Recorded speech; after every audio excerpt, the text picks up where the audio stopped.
Today we're talking about Daryl Dixon, Season 3, Episode 4. Welcome to Screens in Focus, the podcast where we talk about TV and movies. I'm Diana. Renee is here. Renee, how are you? I am doing great. How about you? I'm doing great. I'm so excited to talk about this action-packed episode. But before we get to that, we're going to pose our question of the day. And that is, what was the coolest weapon in this episode? Paz's whip, the machine gun, flaming walkers, or something else? Okay, so think about that. Friends out there, think about that. What was the coolest weapon you saw in this episode? And we'll answer it later on. So this week gave us action-packed siege, burning walkers, Cooper's tragic death, Carol and Daryl kicking ass, Antonio and Fede's shady secret, and Roberto's heartbreak over Justina. So I want to know right off, Renee, what are 3 words that describe this episode to you? Eventful, emotional, and action-packed.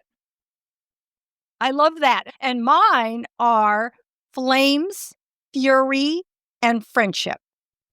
Good. All right. Good. So, So I'm sure we're going to talk about these as we break down the episode. So in thinking about this episode, what were the highlights or what important beat stuck out to you? I love the action again in this one. You know, it was kind of the first couple episodes were not so much. And then we kind of built up, and the last 2 have been, very action-packed, which just always, I don't know, it just always reminds you of the original Walking Dead. I know we didn't get that every episode, but it was just, they were very, these big over the top, action scenes and things happening and being attacked and all that. So I really loved it. But I thought it was very interesting that this new group, we're like, who are they? We've been asking that since we saw that first one, the masked people and all that. And that their goal is to destroy. And, I felt like Carol when she was like, why? What's the point of this? Yeah. So, but I thought it was very interesting. And then I feel like Fede is like unraveling. He is just, everything's just happening. And I just feel like he's just slowly unraveling. And I don't know, he could go crazy and attack somebody or something or go another way. I don't know. But I'm very interested to see what happens with him. And I just have this feeling that Daryl and Carol are going to have some kind of altercation. I don't know. I just feel like, we know they'll get over it. They always do. But I just feel like it's building to something. And I could be totally wrong. But that's just the vibe I'm getting because it seems like they're both politely disagreeing with each other on almost every turn. True. Yeah. So those are the major highlights for me. Yeah. Yeah. And those are the major highlights for me too, because action-packed, how could you ignore that? That's like, it was so big. It was so epic. It was nonstop. That segment in the town was like so long. And I was impressed with it. I truly was. I thought, it just brought so much. We'll dig a little deeper into that, but that truly was the highlight. And of course, these masked people that we met. And it's so funny. Last week, I said something about who are they going to be protected against? And you said, oh, the masked people that we met earlier. I had totally forgot. And when you said that, I was thinking about the previews and seeing this new group of people. I'm like, but they seem kind of nice and they might help out. And that's who I was thinking about when you said the masked people, but you meant the ones that came and when Carol and Daryl first got there and they went through all their stuff. So this totally makes sense. And they are kind of crazy. You're right. Like just destroying things. They're going to burn it all down. And it's like, oh man, that's kind of crazy. And with that, we got to see Daryl and Carol be their badass selves. And that's what I had mentioned in the last episode. I knew we were getting to that and I couldn't wait to see it. And man, it was so good watching the both of them. They're like pros at what they do. They know how to do it. They help other people. And, but it feels real. Like they don't look like they're, some superhero, it feels like a real, true, lived-in person fighting. And so I love that. And mind you, they're not young people. Yeah. So to see them do what they do is just really incredible, and just so much credit to them as actors, being able to do that. The one moment in here that made me sad was Cooper's role and his sad death. And I know he was hardly in it, but something about him, I liked him. Yeah, Like, I did too. I'm like, oh, I like this guy. And it's funny, I kept calling him Connor in my notes. I'm like, Connor. I'm like, no, it's not Connor, it's Cooper. So if I say the wrong name, friends out there, you can tell me, or Renee, you can tell me, because I'll interchange their names, because for some reason, Cooper and Connor sound the same to me for some reason. All right. So in talking about Daryl and Carol and their badass selves, like you said, there were a lot of moments, and you're wondering, wow, are they going to end up colliding a little bit? And we saw some of that in this. Not anything big, but just kind of button heads just a little bit.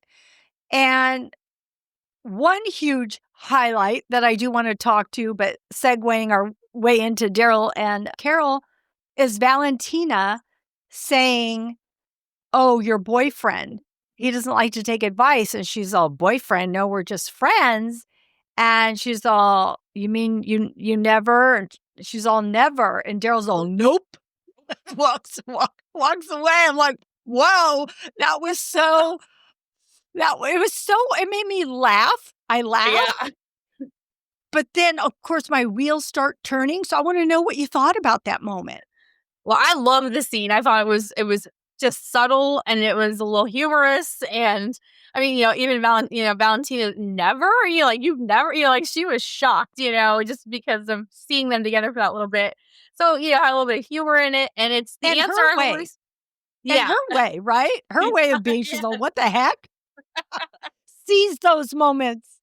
Exactly. Well, and that's the answer I've always wanted to hear, because I just never wanted them to be any more, I think, kindred spirits. I just have always seen them that way. I've never seen them as a romantic couple, which I know there's so many people against me on that, which, is great, because they are good together. No, you can't deny that. But I just never saw them romantically. But there was an interview, I think it was Entertainment Weekly, where they talked to Norman Reedus and Melissa McBride about this scene specifically.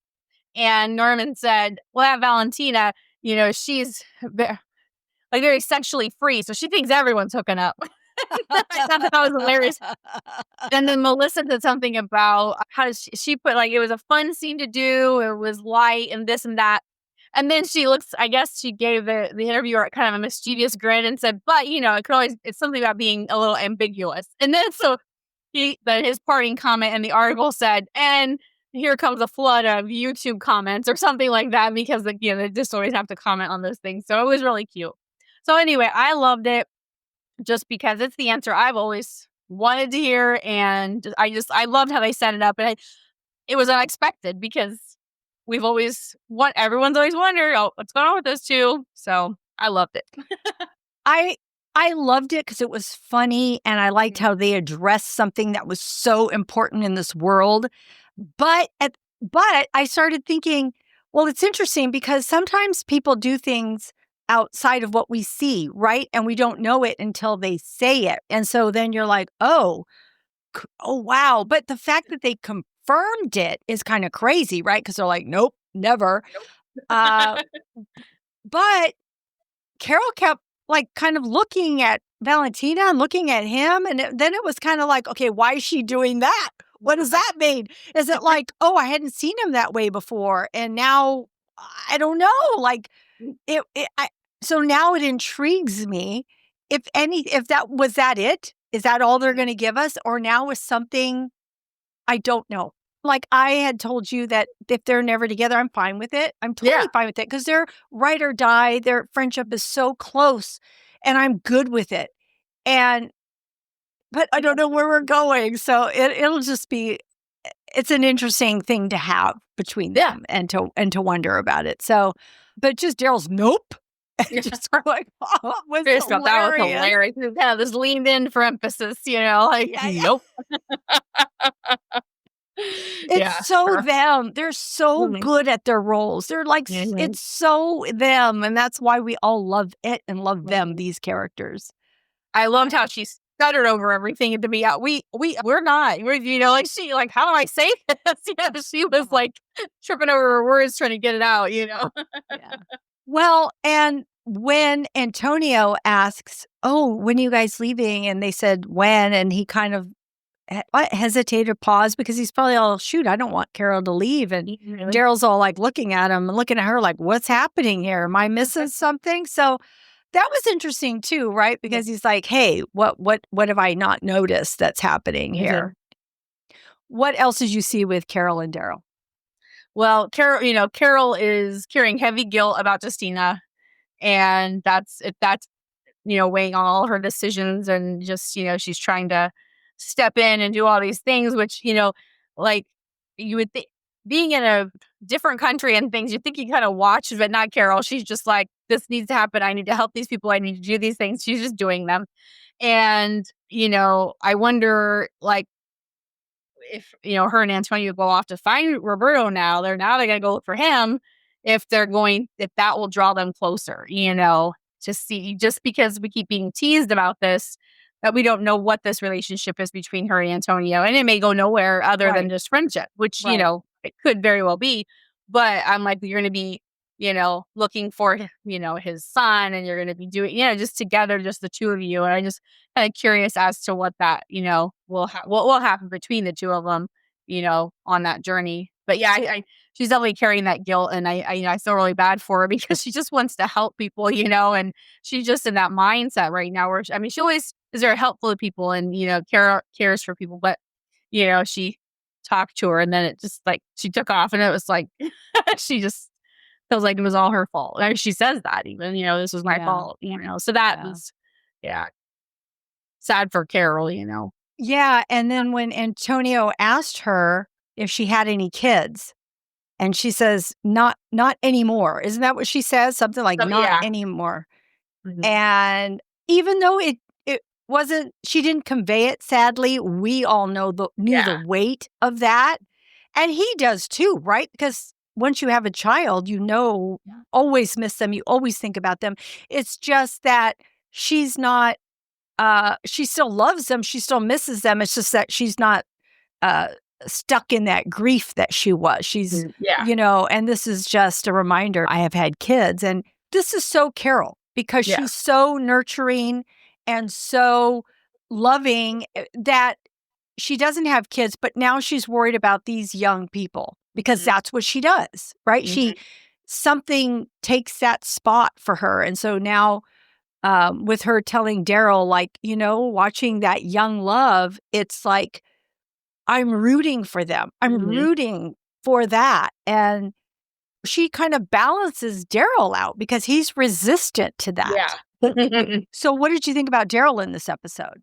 So I just like, there's a lot going on with him, but I feel like, he is just so heartbroken over losing Isabel, of not being with Laurent. He's trying to hide it. And I know that's his little comment he said about my mistake was, getting close to people or whatever. We all know that was just Daryl's way of coping with it. Trying, Yeah. like, doesn't bother me, whatever. That was just a mistake I made. But, he you catch him being pensive, and he's looking, and he's does all these things. And then all that childhood trauma is coming back for whatever reason. And so it hasn't affected him to be a fighter and things like that. He's on his game there.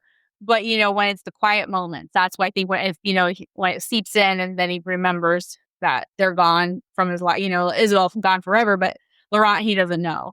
And so it's just interesting to see him going through this, these emotions, because he usually just blows everything off and he won't Right. express any emotion. So Right. it's an interesting little journey here for Daryl with his heartbreak and things. Yeah. And that part that you had just said when he says, "Oh, it was a mistake in France getting involved in other people's business," and they're both working on the boat, and that's when she says, "Look, I'm rooting for them," and then he says that, and she says, "Well, I don't believe that. You act like you don't care," and then Yeah. he gets like pissed off. It kind of like Mhm. makes him mad, and he hurts himself or hammers his So, yeah, finger. Yeah, I yeah. don't know, who knows what. kind of swears, throws down the thing, and takes off. And she just kind of looks at him. And it's so like, such like a friendship. So just shows that, you can get irritated with your friend or whoever it is, your partner or whatever it might be. But I mean, you still love each other and everything else, just that they're stirring up feelings in you. And so Carol is stirring up these feelings in him. He's like, what makes you think I don't care? Of course I care. Just, but her basically holding a mirror up to him, look, it doesn't look like you care because you're acting this way and you're reacting this way. But it's true that he is still grieving. He's still grieving Isabel. He's still grieving Laurent. And he's thinking, wow, when I get involved with people, this is what happens. I get hurt. I don't want to get hurt. I want to step back. I mean, look, he was caring about Roberto Roberto. Now Roberto's mad at him for that. And then he didn't even like this Cooper kid. And then all of a sudden he was going to like this Cooper kid because, like, you're going to get me home. And, he's showing me how to tie knots. And so then he's all, okay, you can go with us. And then he dies. So it's like, damn, everybody that I even give a slight inch to is taken from me. So why am I exposing myself to that? And you're right, we keep seeing all of those flashbacks of his childhood, and we know something's coming. What it is, what will be revealed, we will find out. But that's probably one of my favorite threads that we're seeing. I really want to know. And I love that they're giving us just a little bit. And what is going to be revealed and what are we going to know? And how is it going to break us when we find that out? Because it doesn't, I'm sure it'll be sad or heart tugging, I guess. Yeah. So, but their teamwork to me really, really revealed itself even more in here. They fight together. They trust each other. They, have such growth even under pressure. And they're just so badass. So themes, as we're talking about trust, what themes stood out to you in this episode? There's so much conflict in this episode. It seems like you got Daryl and Carol not agreeing on everything. You got Antonio and Fede, whatever's going on there. And then, Roberto and Fede, you got that going on. There's just and then of course, just the big conflict of the people coming in and the whole community's having to fight.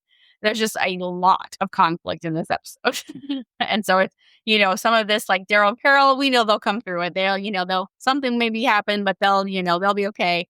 But we don't know the rest of these people. So what's going to happen with Roberto running off? That is not a smart thing to do. The kid knows that's not a smart thing to do, but he does it. And then we still don't know all the details of what's going on with Fede and Antonio. So there's just a lot of conflict that, we don't know how these people are going to react to all this. There are a lot of themes in this, which I actually really love. And of course there's conflict, and that's what we see all over. But I also saw, which I just touched upon with Carol and Daryl, is loyalty and friendship and personal sacrifice under chaos. Because even when Carol is like, I'm leaving, I'm going to go help find Roberto with Antonio. And Daryl's like, oh, damn, like, I can't just let her go. I mean, he doesn't say that, but that's going on through his head. He didn't want to go. He's like, he's a grown man. Let him make his own choices. He doesn't need us. He knows what he's doing. And then Carol's taking off. He's all like, damn, I got to go follow her. I can't let her go. I don't want anything to happen to her. Also, I think he cares about Roberto too. I think he's just not admitting it because he doesn't want to care about him. So, first off, it is Carol. That's his friend. He's loyal and he's going to go with her. And then also to help because he feels guilty because Roberto even said, she's gone because of you, because you made us come back. And I told you this was going to happen.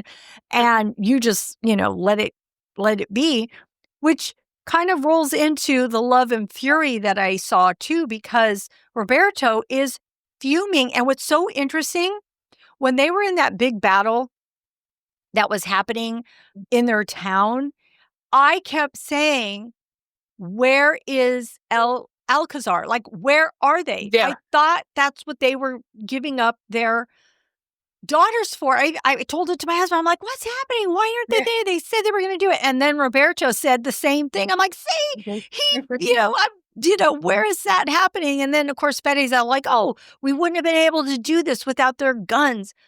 I guess that's true. I didn't think about that aspect because there was a lot of weapons and that did help them, defend their town. But I still was right there with Roberto. It's like, gosh, we gave up all of these, and he names all of everyone that has been sacrificed here. And for what? You still have your town on fire and so many lives lost. And how is that helping? That's not. So I felt his fury here. Oh, yeah. And their love drives this, emotional tension that keeps moving forward and that everybody is responding to throughout this episode and this whole series. Also, you had mentioned Antonio and Fede's secret, and I started wondering, what could the secret be? What is it that they're hiding? And maybe it's we need to know more about it than we do. But one thing that crossed my mind was that what if Fede loved Antonio's wife, or I assume it was his wife. I don't know if it was his wife, but what if he had an affair with her? What if Roberto was his son, and that's why he can't be with Justina because they're cousins, right? So that went through my mind. But then I kind of, backpedaled on that because why wouldn't he be kinder if it was his son? And why would his right-hand guy try shooting him when he's trying to leave? Yeah. So then I'm like, okay, maybe that's not it. But I know that there's something. There's some family secret. And I kept thinking, well, why wouldn't you want two people to be together? And the only reason I kept thinking is they're related, right? Somehow. And maybe that's why. But then the way he was reacting to him, I'm like, no, maybe that's not it. I don't know. So I'll be curious to know, because I'm sure this will be revealed at some point. Yeah. But were there any other themes before we move into the? Well, I just touched on the emotion on my notes. I touched on the emotions again, especially with Daryl. Just like with those flashbacks of what's going on there, and it's concerning because it's like that can could affect him, and could make something bad happen and whatever. So I had that just and emotions there. Emotions are high for lots of them. There's just so much going on. But Daryl, he's always our focus. So yeah. What about the cinematography in this episode? That fight scene was, like you said, it went on forever. And you're like watching, this is still the same fight. It's still happening. But I'm always intrigued by the choreography of it all. Yes. Because it's like, how do they do all this? It just blows my mind. And that just makes it so, to know all the effort that by everybody that went in to make this happen and to make it look. I read somewhere, I didn't read the article, but the title was, did The Walking Dead just go full on Game of Thrones or something like that? It's like, I think they did. So I sit there and think about how, and kind of like you were saying, some of these actors are older, and it's like, not, just, it's not as easy to do these things, and they're just doing it. Yeah. So I just love that. The way they did everything with that. I have that down to the fight choreography. It was epic because it truly was, and everybody recognized it because I saw the headlines of the same articles that you had said too with Game of Thrones, and also having that Mad Max energy. Yes, because those attacks by those people and just their vehicles with the walker heads on them. It's just like, it was very cool because it was very cinematic. It felt like a movie that we were seeing, or really show with this show must have had a bigger budget than normal, because you're right, to have that scene, to have this town, to have the vehicles, to have the weapons, to have those fire walker bombs happen, to have the arrows on the beach, the shooting that was happening, again, I have to mention the beautiful scenery, even the quiet moments. There was a moment they shot the beach. I think the sun was setting. My husband even commented, "Oh, look at that. That's beautiful." Yeah. And I'm like, yeah, truly it was. I really do. I liked it all, but something about the beach scenes, I don't know. I love those scenes. I don't know. I really enjoyed those scenes. But the town one was just such an epic fight. And then just seeing pause with that whip and they went into the house and just having a fight in there and watching Roberto defend himself and her helping him and just everybody, Daryl over here and Carol over here and then even Fede being, fighting and getting that arrow in him. And I loved the moment when Carol was helping him and she was about to shoot somebody and she's all, shit, because it felt so real. I would be saying the same thing. I'd be like, shit, this isn't working. Help me. And then it's his mother. It's his mother that ends up shooting whoever it was to help them out. So it was so cool. I just thought it was so great.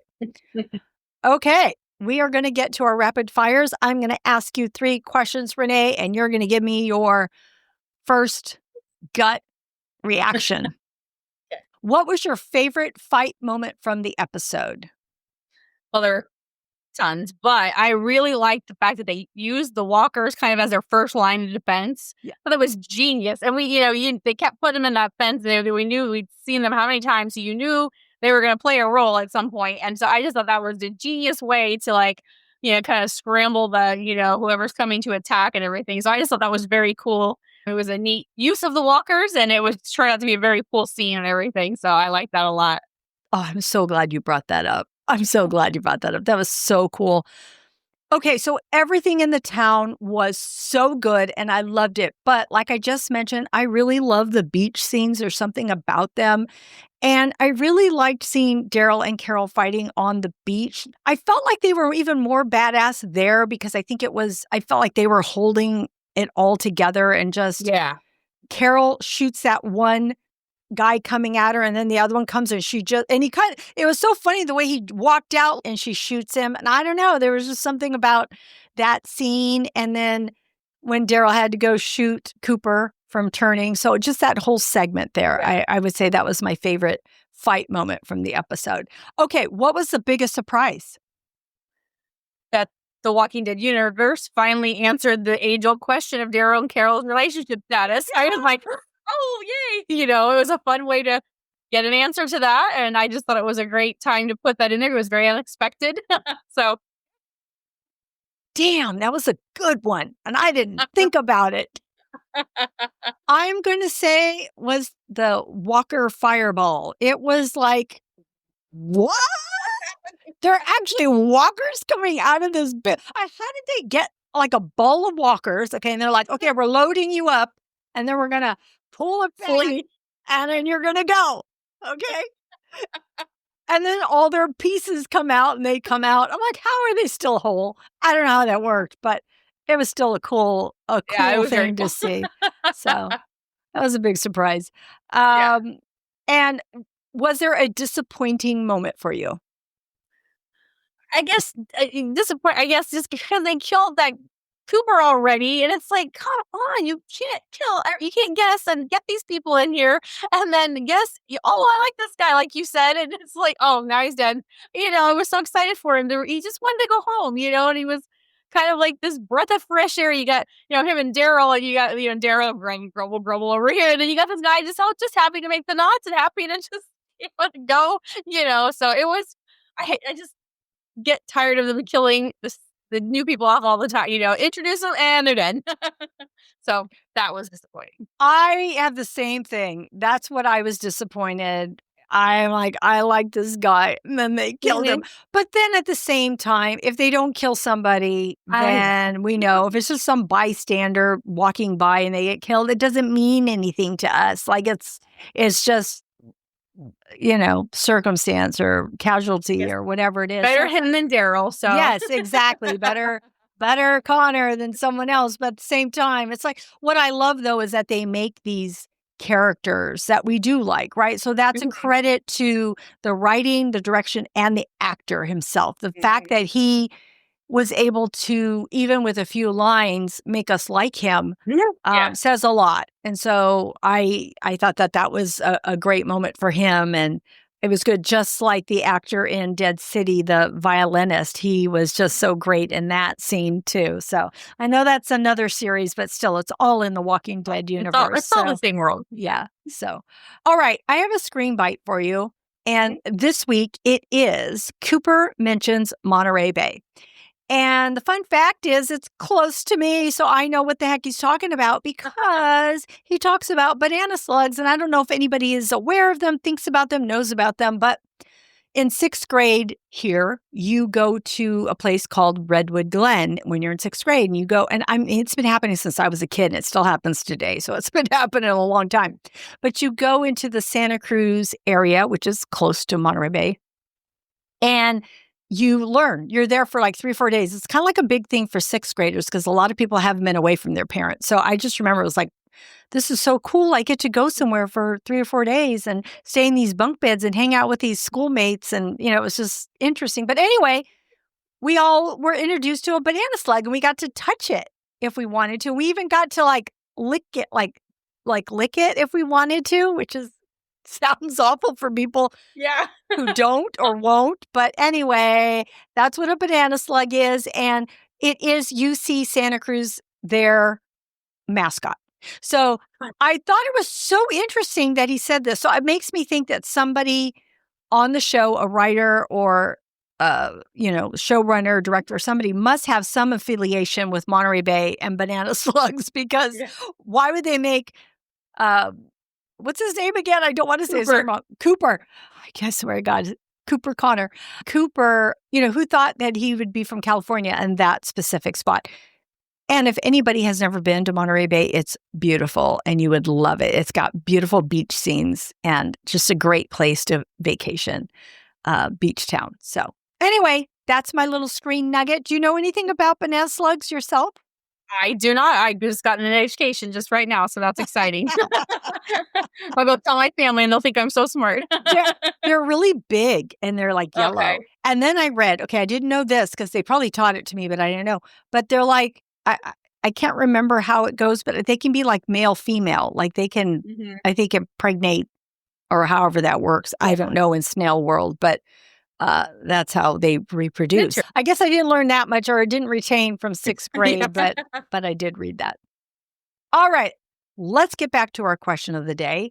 And that is, what was the coolest weapon in this episode? Paz's whip, the machine gun, or the flaming walkers, or something else? What do you think, Renee? I was impressed with her whip welding skills, and as I am impressed with anyone that can do that, because I think I would probably hurt myself severely if I ever tried doing that. I was thinking of it, I think it's like Indiana Jones when it was Phoenix had played him as a young kid, and he does the whip and snaps himself in the face or something like that, and that would be me. So no, I know that was just really cool, and her to run up there and do all that. So yeah, I was impressed with that. I was impressed with that too, and I'm going to agree with you because I already said the flaming walkers was a fun surprise, and the machine gun, that's pretty good, but it's so everyday, right? So let's go with the whip because that's a really cool thing to have and to be able to do what she did with it, and I'm sure she had to do some training, and so I did like seeing her use that. So I'm going to agree with you.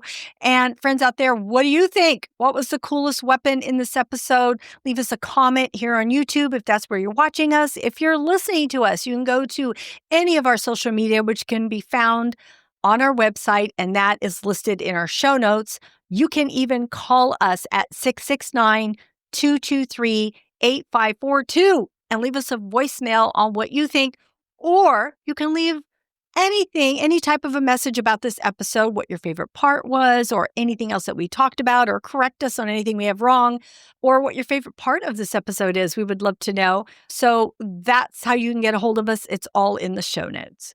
Okay, Renee, what are you looking forward to in the next episode? I was going to say besides the railroad, which they are showing previews. Okay. But I was not going to say that because I said it every other episode.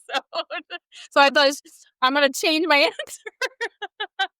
So my answer is I'm excited to see where this season takes Daryl and Carol because we're getting to the end of it. We've only got 3 episodes left. But I also a preview for the next episode. They talk about Barcelona, and so I'm excited to see what happens with all that. So I changed my answer. I don't have the same answer. But they do show it. They do show it. So I think I'm excited in the previews. They do show us new people, and I like that. And so I feel like they're moving. So I'm like, wait, are they going to go back there? Are they going to stay here? Like now I'm confused, not confused, but now I'm wondering, are we already transitioning to another place? So I'm intrigued. I'm interested. I also want to know who took Roberto and Justina, because from what I gathered, right, Roberto picked up Justina when she went to go look at the horse, and he was the person in the background, probably got her, put her in the car. They took off. Somebody ran them off the road or did something and then pulled them out, because that's what it looks like in the flashback to me. But the people did not look like the masked people. They look like other people. They look like regular dressed people. So I'm like, who's this now? I am so interested to know who these people are. There's so many questions, so I'm very excited, thrilled about that. Did you have any thoughts on that ending that we saw? Well, because I just figured I guess I just didn't think that deeply into it. I thought that would just be what are they called? The bad guys. The Alcazar or Guillermo's group. Guillermo's group. There you go. Because that's who took her. Like they escorted her out of the town. True, that's it who could have been. Yeah. So but I guess I didn't pay that much attention to see if like if they were if they looked like that group or not. But then that's interesting. If maybe somebody came upon him, killed those guys, and then took the kids or something. So yeah.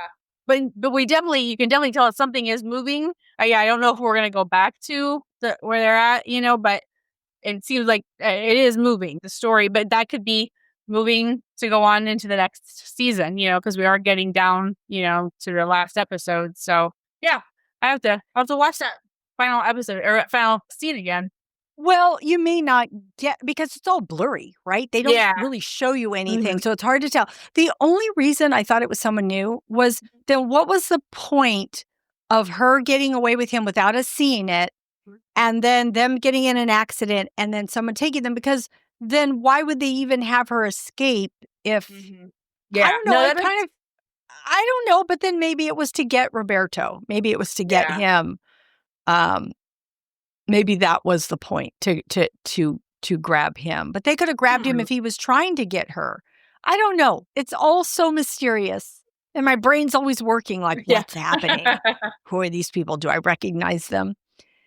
All right. That was a great conversation, Renee. I love this episode. You saying we have 3 episodes left totally freaks me out.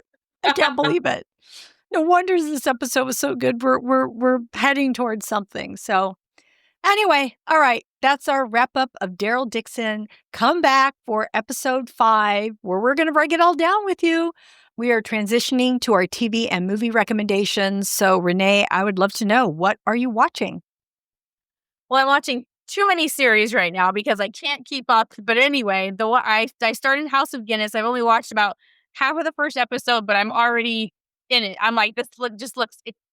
I read somewhere someone kind of they compared it to kind of like Succession, kind of like that, kind of the adults are the adult children taking over the empire kind of thing, and this and that. I was like, oh, that's an interesting, because it's a historical period drama, and it's from the makers of Peaky Blinders, and there's you could definitely feel that James Norton and Jack Gleason are in it, so that's kind of fun. And there's a lot of familiar faces. There were a couple people I looked up, and I'm like, oh yeah, that's who that is. So it was kind of fun to see those. But yeah, so far, like I said, just half of the first episode. But I'm like, okay, what's going to happen? I'm very interested in it. So that's on Netflix. I did start Hotel Costiera, I think is how you say it. It's on Prime Video. It's an action drama with Jesse Williams in it, and it's light. It's very light. It's not like you don't feel like it's, I don't know, just everything's very light about it because they're in this hotel or in this beach and all this stuff, and then he does his job and whatever gets asked of him from different people or whatever. But yeah, it's fun. It's a fun one, and I think I just watched a couple episodes of that, but I like that. Then movies. So I have been dying to watch Clown in a Cornfield. And we start spooky movie season as soon as we can, and we've been kind of lax this year. So anyway, so we watched it. It's on Shudder. It's a campy, cheesy slasher, and if you don't like that, don't watch it. You won't like it, but it's fun. It's goofy. It's, and I love those kind of horror movies. I like more dark ones too, but sometimes you just want a slasher. So that was pretty good. And then we finally watched 28 Years Later. So we've been wanting to watch that too. Didn't get to the theater. And I just thought it was excellent. I thought it was very, very different than the first two movies, but yet in that vein, but then I also feel it's doing a lot of world building and setting up for more. So I thought it was really good. I love that. So anybody, if you're looking for a review on that, I just put out a podcast on 28 Years Later. And I also did one 28 days and 28 weeks combined. So look for those if you like that whole franchise. And I can't wait because the next one's coming out January. So 28 Years Later, Bone Temple. So it'll be exciting to see it. Oh, I just love that. So I, like you, have been watching. I've started so many that I'm like in overload because I can't even finish all the ones that I started. And some are renewing. And with reality TV back on, I started The Voice. I'm such a fan of The Voice. I love singing. It makes me feel good to hear the judges. If no one is watching, the judges currently are Michael Bublé, Reba McEntire, Niall Horan, and Snoop Dogg. Those are the current ones for this season. But it's just so entertaining. One, to hear them sing, and also the coaches to banter with each other. It's just a fun show. I love it. Survivor started again, so that's out there. Dancing with the Stars is out there. So that takes up so much of my time, but I have my regular shows. The morning show has started back, but I've barely seen one episode. I can't believe it. I can't get caught up because there's so many other things I'm trying to stay on top of. But I am a fan of that show, and if you haven't seen it, go watch that. Tulsa King, I mentioned last week, the first episode was out. Episode 2, I watch it. It's on Sundays. It's so good. I love it. Sylvester Stallone. It's such a good show. So I'm really savoring that. I like that they only drop one episode each week. Ride with Norman Reedus that we both just talked about. I watched the 3rd episode with Zahn McClarnon, and they're in New Mexico. They both talk about Robert Redford, which I thought was so heartfelt. And if you love Robert Redford, go check out the short bonus podcast episode that Renee and I put out just about a week or 2 weeks ago. So, but it was great to see Norman and Zahn, and they're just good buddies, and I really enjoyed seeing that. And for movies, I watched one movie, and it's called Until Dawn. It's on Netflix. Horror. My son's all, "Oh, watch it. I know you're going to like it." So me and my husband watch it. We did fall asleep. It's a horror, and we fell asleep for just a few minutes. Then we woke up. I will tell you, it is a slasher. And what it is this group of a group of 4 young people get to a place where their night keeps happening over and over and over again. And they keep, without giving too much away. Okay, I hope I don't give too much away, but they basically die and then they have to experience it again and figure out what to do. So it's a horror film. If you want to watch a horror film, it's not like anything great or rave, you got to watch this. No, it's just watchable, even though we fell asleep. But yeah, so that's what I have for you. All right, Renee, thank you so much for your recommendations. I can't wait to watch The House of Guinness. I have that in the back of my head that I'm going to try and watch it. I'm still going to make it to the theaters, I hope, to watch A Long Walk that you had recommended 2 weeks ago, I think. I know. I'm trying. There's just so much going on, but I'm going to try really hard to go watch that. And just also, I am still watching The Last Kingdom. It truly is like something I love watching every Saturday. We watch several episodes. I think we're on season 5. It's the last season. I think it might end with season 5. And then there's supposed to be a movie. So it's all on Netflix, but I absolutely love it. I love the characters. It's so good to, when you find like Game of Thrones or anything else, there's a family and you just are they avenge their family and they, it's just good. Just plain good. All right. Sorry, I got sidetracked. Okay, Renee, thank you. Thank you for your recommendations and for joining me today. I appreciate you. Yes, I appreciate being asked. I love it. All right. Friends out there, we are so glad that you joined us. We hope we've given you some insight, something to think about, talk about. Remember to follow Screens in Focus at screensinfocus.com and share this podcast with a friend. We would love that. And remember to keep watching, keep exploring, and keep those screens in focus. We will see you next time. Bye. Bye.